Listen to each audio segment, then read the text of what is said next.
E sempre quem me conectou aos lugares que eu tô hoje foram mulheres. Então, sempre foi uma mulher que chegou e falou algo que me fez assim.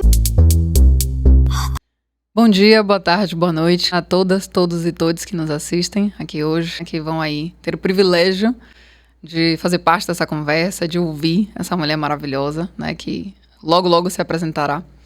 Hoje a gente vai falar sobre o protagonismo da mulher e a sua saúde, né? O quanto a mulher vai e precisa protagonizar o seu cuidado, né? Enfim, o cuidado com a própria saúde.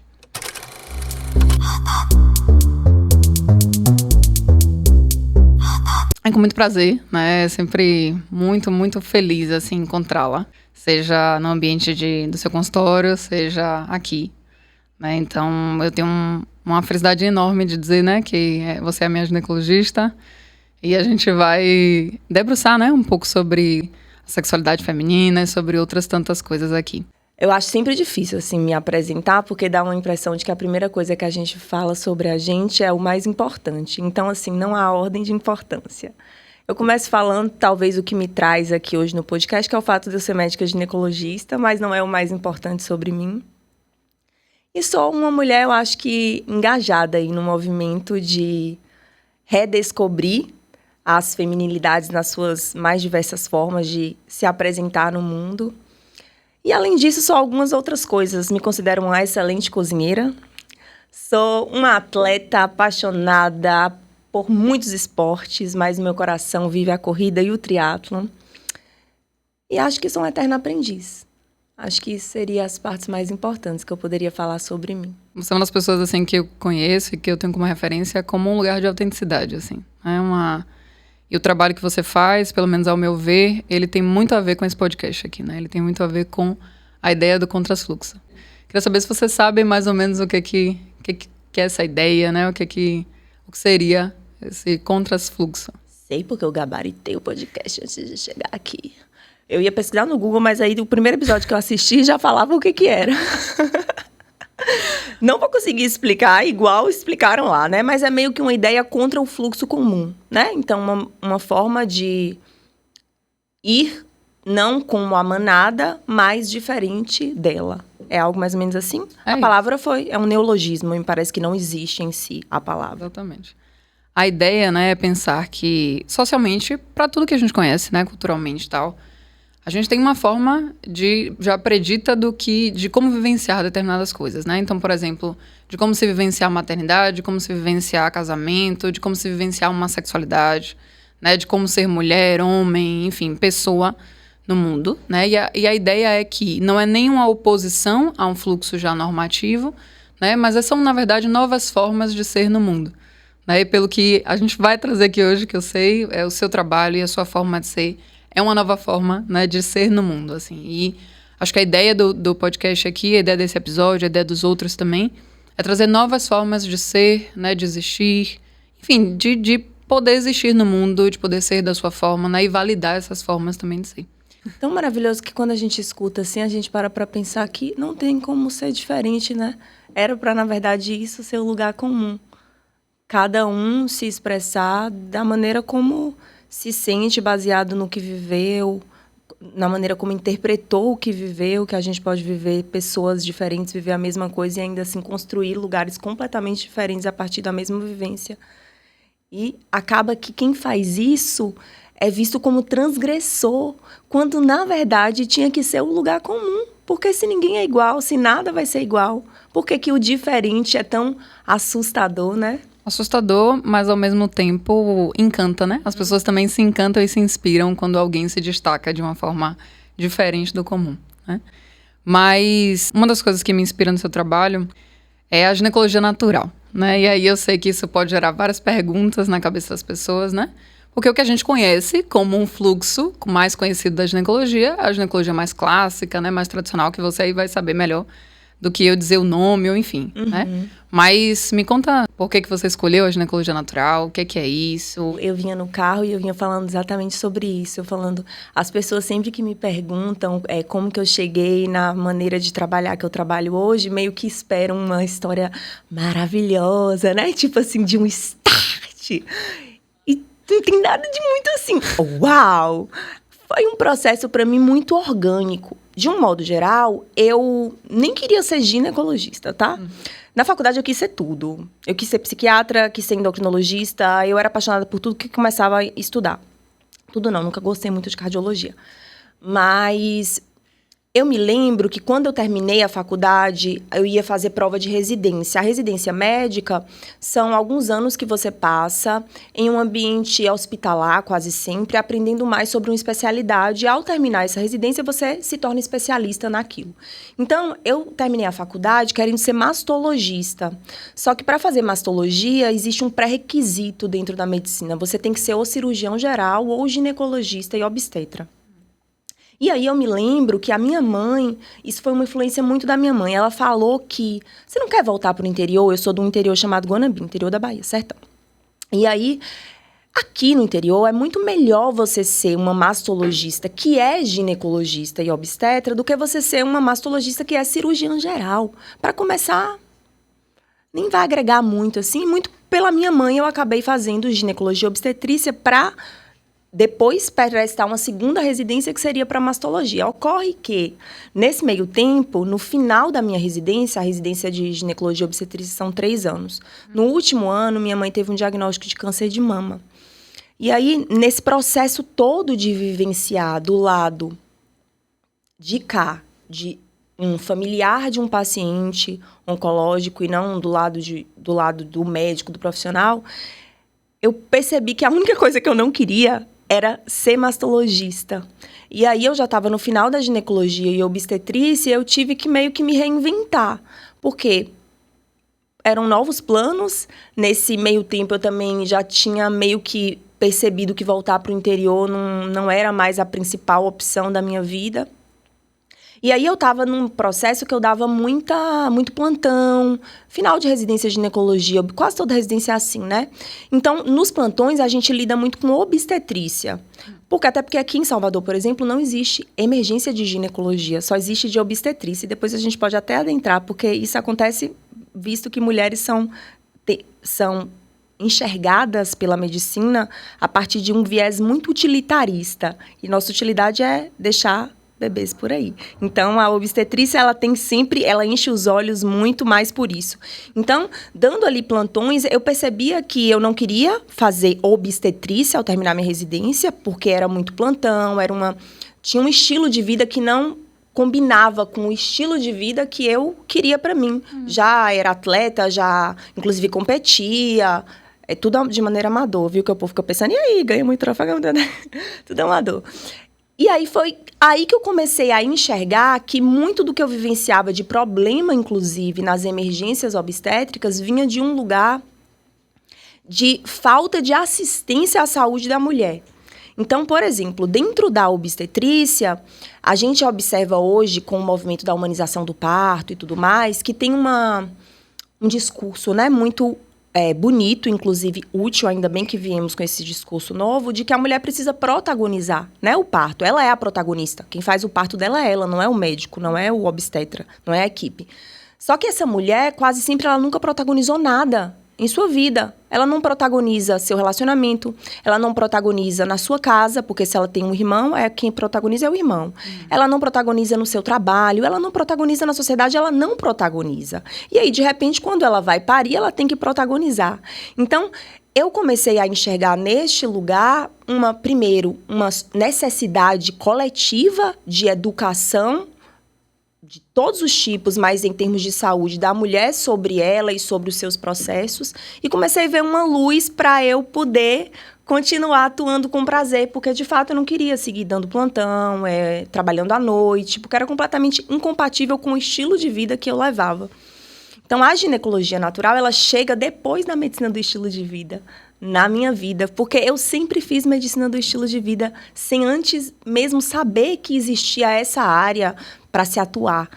E sempre quem me conectou aos lugares que eu tô hoje foram mulheres. Então, sempre foi uma mulher que chegou e falou algo que me fez assim. E eu, nossa, é aqui. É isso, por exemplo, a medicina do estilo de vida foi uma anestesista uma vez, em um plantão de obstetrícia, eu cheguei de um pedal, porque eu acordava 3h50 da manhã para pedalar tudo que eu tinha pedalar no meu treino para começar a dar o plantão 7 horas da manhã.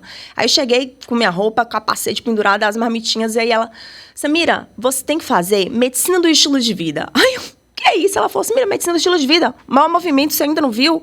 Tem que fazer. Eu falei, oxi, isso, medicina do estilo de vida, que eu comecei a ler, eu já faço isso aí é o que eu faço. Porque mesmo quando eu trabalhava em clínica popular, ninguém queria me contratar para trabalhar em clínica popular, porque o médico atende, 50, e um dia eu atendia 5, porque eu demorava, e eu conversava, e eu ia dar orientação, slow medicine, que inclusive é um dos pilares, tanto da ginecologia natural quanto da medicina do estilo de vida. E aí foi assim que eu fui descobrindo novas formas de fazer o que todo mundo fazia de uma maneira diferente e de uma maneira que é muito coerente com o que eu sou e o que eu vivo. E acredito que foi assim que eu comecei a fazer o que você hoje vê que eu faço. Teve uma coisa que você falou que me chamou muita atenção, né? Que as mulheres, você percebeu ao longo da sua trajetória quantas mulheres não protagonizaram a própria vida, né? Uhum. E muitas continuam não protagonizando, né? E aí fiquei pensando o quanto nós, mulheres, às vezes, na nossa história de vida, ou pensando aí na história da sexualidade feminina, não protagonizamos o nosso corpo, né? E a nossa vivência da sexualidade. Então, percebendo, obviamente, em mim, nas consultas com você, outras pessoas que eu conheço, né? Outras mulheres que eu conheço, o quanto o lugar da ginecologia natural, né? Desse olhar para os nossos ciclos, o nosso corpo, né? Esse conhecimento de si mesma, vai possibilitar esse protagonismo, né? Dentro no nosso corpo, nos nossos prazeres, né? E aí pensando sexualidade de uma forma para além do ato sexual em si, né? Mas pensando essa energia de vida, ou protagonizar a própria vida mesmo, né? Entendendo que isso permeia todas as nossas relações, né? Isso interfere diretamente no nosso dia a dia, na nossa vontade de viver, né? Enfim, tudo isso. Então, assim, eu percebo que o seu trabalho, ele fala muito sobre esse lugar de ajudar mulheres a protagonizar a própria vida, né? O próprio corpo, os próprios prazeres. Quando eu comecei a falar de ginecologia natural na internet, e eu comecei a falar em uma época em que era feio o médico ter Instagram, tá? E falar coisas e, não era. A gente ficava no consultório de jaleco na pompa, lá em cima, e o paciente lá embaixo. Eu percebi que as mulheres, na verdade, estavam interpretando muitas vezes o conceito da ginecologia natural de um lugar que não é o lugar. Então, tem no imaginário popular... Mitos e tabus. Um conceito, por exemplo, de que a ginecologia natural é trabalhar dentro da ginecologia com ervas, com plantas e tal. E isso, na verdade, é a fitoterapia, que é um braço, é um recurso que a ginecologia natural tem para lidar com os cuidados com a saúde da mulher, que é, na verdade, o que as mulheres sempre fizeram desde que o mundo é mundo, na nossa história. A nossa ancestralidade, né? A ginecologia natural, então, não é a fitoterapia. Ela é um movimento, sobretudo político, que surge na América Latina no início dos anos 2000, mais ou menos. E que é um movimento que traz como o cerne da questão você reconectar essa mulher a toda a sua essência cíclica. Porque o que acontece? Hoje nós somos, todos nós, homens e mulheres, todo mundo, e todos os tipos, pessoas muito desconectadas do próprio corpo. A gente tem um grau de consciência corporal baixíssimo, assim, para não dizer nulo, de modo que a maioria dos pacientes não sabe descrever o que sente, não sabe diferenciar uma angústia de uma dor. E não que uma coisa não possa ser a outra, e inclusive elas possam acontecer juntas, mas não sabe descrever uma emoção, uma percepção, um evento corporal, é coração, é estômago. E essa desconexão, ela não sempre foi assim. A espécie humana não sempre foi desconectada do próprio corpo. A gente se tornou assim à medida que a gente se distanciou da natureza. Então, quando a gente vai falar aqui, gente, de ancestralidade, eu não estou falando da minha avó, da tua bisavó. Eu estou falando de antes de Cristo, tá? Paleolítico, neolítico. Séculos atrás. Né? Exato. Quando o culto ao feminino vinha de um lugar de divindade. Porque o que as pessoas tinham era o observar a natureza, observar a si. E era muito nítido para esses povos, né, que a conexão, a semelhança do corpo da mulher com a terra era muito próxima. A terra nutre, a mulher também nutre, sai o leite, né, amamenta, sangra, esse sangue na terra, nutre a terra e recomeça. Então, havia essa observação. E de modo que Pachamama, Gaia, essas coisas não vêm do além, vêm da divindade grande mãe, que é relacionado ao feminino. E a gente perde isso quando a gente, principalmente ali na era gregoriana, né? Quando entra a questão do cristianismo e tal, a gente não vai entrar nisso, porque aí é um outro podcast. Mas um dos movimentos que vem junto com a Revolução Gregoriana é você tirar do homem a conexão com o próprio corpo. É colonizar esse corpo. Por quê? Corpos colonizados são mais fáceis de serem controlados. Porque se eu percebo que o meu corpo e a terra me dá tudo o que eu preciso, eu sou perigosa, né? Eu não vou obedecer, eu não vou fazer o que querem que eu faça. Então, o começar a ver, por exemplo, processos fisiológicos que antes eram cultuados a trazer, por exemplo, o sangue menstrual, que era usado em ritos com os povos pagãos, era usado nos ritos sagrados, né?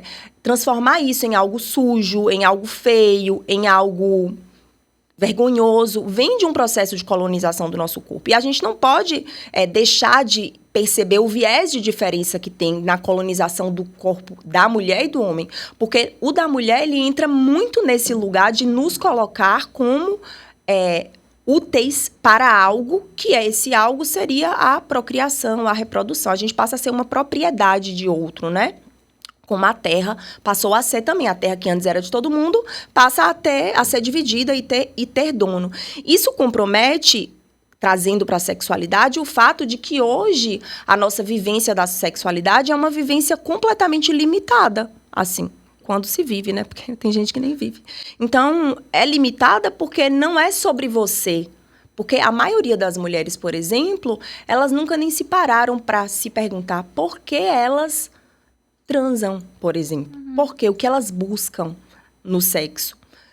E vem de uma desconexão sua com o seu próprio corpo, que, no nosso conceito mais moderno, o corpo da mulher está a serviço de outro e não a serviço dela mesma.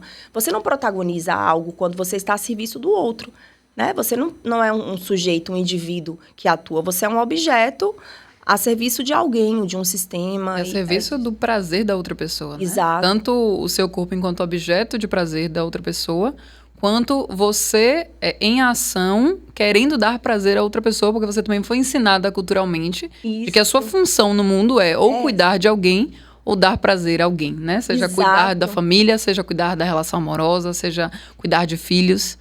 Que são os dispositivos que Valesca Zanello cita muito, né? O dispositivo da maternidade. Inclusive, isso vem muito de um lugar que mesmo as mulheres que começam a se despertar para o interesse de se conhecer, se tocar, se descobrir em um novo lugar aí dentro da sexualidade, isso vem amarrado com uma culpa muito grande. Eu falo culpa e vergonha, né? São duas coisas que acaba te freando.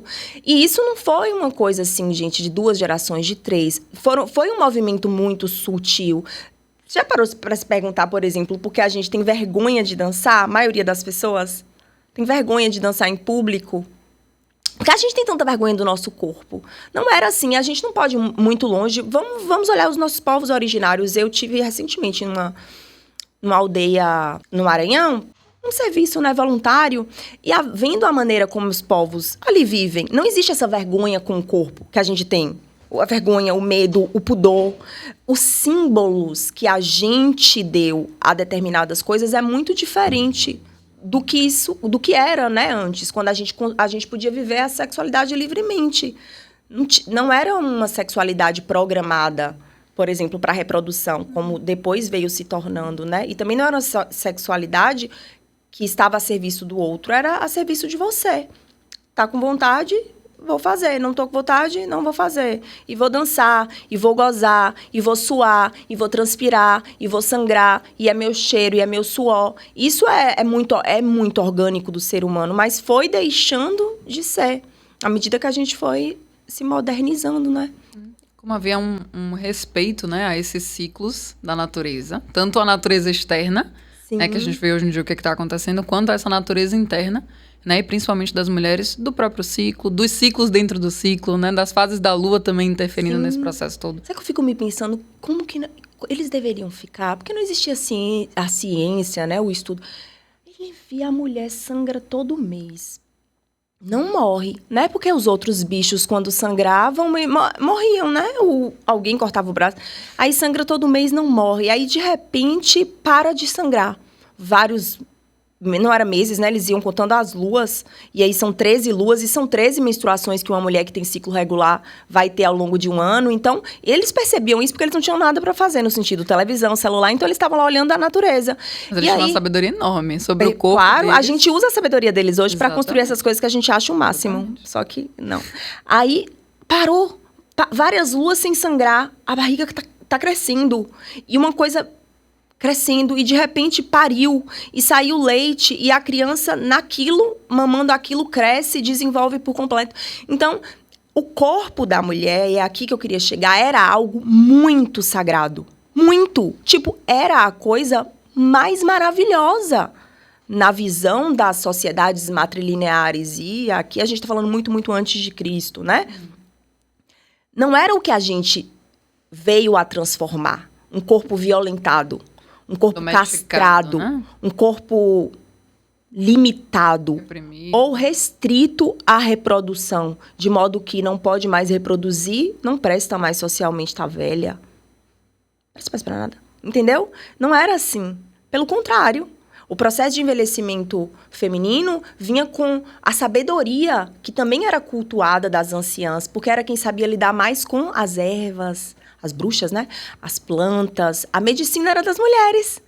Depois que a gente transforma a medicina em um ato masculino, um ato paramentado, um ato restrito a um grupo social, entendeu? Mas, a princípio, era nós. Então, a ginecologia natural, voltando à sua pergunta anterior, ela vem do resgate também desses saberes ancestrais e de devolver para a mulher o direito e a autonomia sobre o próprio corpo, sobre o cuidado com a própria saúde. E isso aqui é muito importante e, para mim, é o que mais me conecta com a ginecologia natural, porque é um completo espelho da medicina do estilo de vida. Você é responsável por sua saúde, não é o seu médico. Cuidar da sua saúde não é frequentar médicos, fazer exames de rotina, olhar que tá check, tudo ok, show de bola.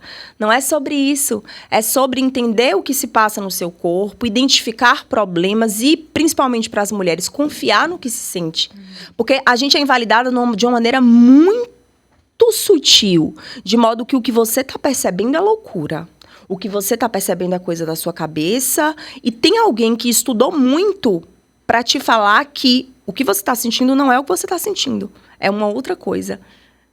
E aqui a gente pode entrar na castração química dos anticoncepcionais, em todos os efeitos colaterais que mulheres referem todos os dias e que a medicina e a ginecologia simplesmente ignora porque não temos evidências científicas. Entendeu? Então, a gente precisa falar sobre isso, né? Com certeza. A serviço de quem, né? A gente mantém esse fluxo social, essa conduta social. A serviço de quem, né? De um patriarcado, de um machismo, de algo que continua colocando em questão e querendo, né, enfim, uma dominação sobre os corpos femininos, né? Principalmente. Sobre os corpos dos seres humanos, mas principalmente sobre os corpos femininos, né? E quando a gente fala de um lugar de ginecologia natural, de um lugar de autoconhecimento do próprio corpo, de saber, né, de ter uma intuição, de saber, né, de confiar nesses sentidos mais ancestrais, de conhecer o próprio ciclo, de conhecer quando se está mais irritado, quando se está menos, né, de conhecer os seus secreções e líquidos corporais, até para que isso, o quanto isso tem a ver também com saúde mental, mas aí eu chego lá nessa linha de raciocínio que eu quero fazer. E o quanto isso é importante exatamente para que não haja uma dominação e um saber externo que venha dizer o que é melhor para mim, né? E o quanto esse resgate que você faz em seu trabalho, e eu sei que existem outras mulheres também, outras ginecologistas fazendo isso, acho que ainda poucas, mas acho que vocês inspiram outras pessoas também a fazerem isso, o quanto é necessário esse conhecimento do próprio corpo, né, para que não haja essa dominação, e até para identificar se existem sintomas.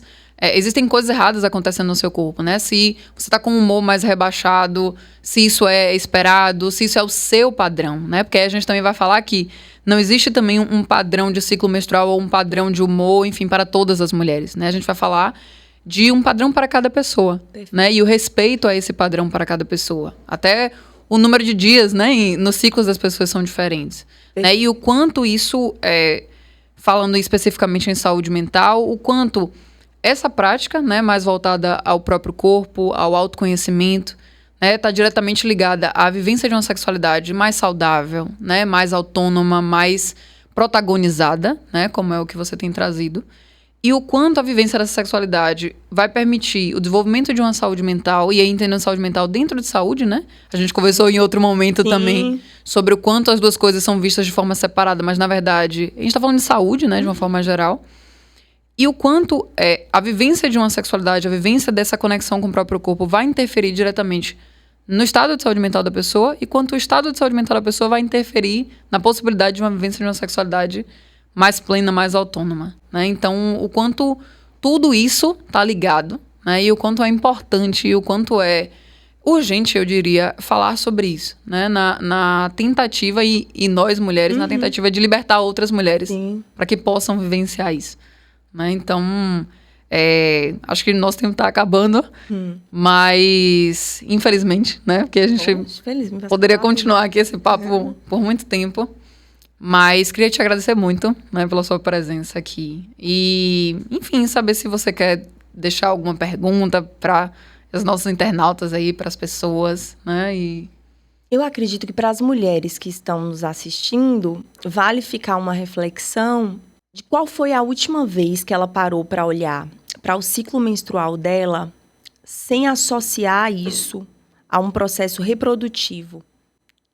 Porque é o que nos ensinam, né? Ali nas aulas de biologia, que o ciclo menstrual serve para que você se torne capaz de reproduzir. Isso faz com que a gente comece a ver os nossos hormônios como algo que o nosso corpo produz meramente para que possamos ter um filho.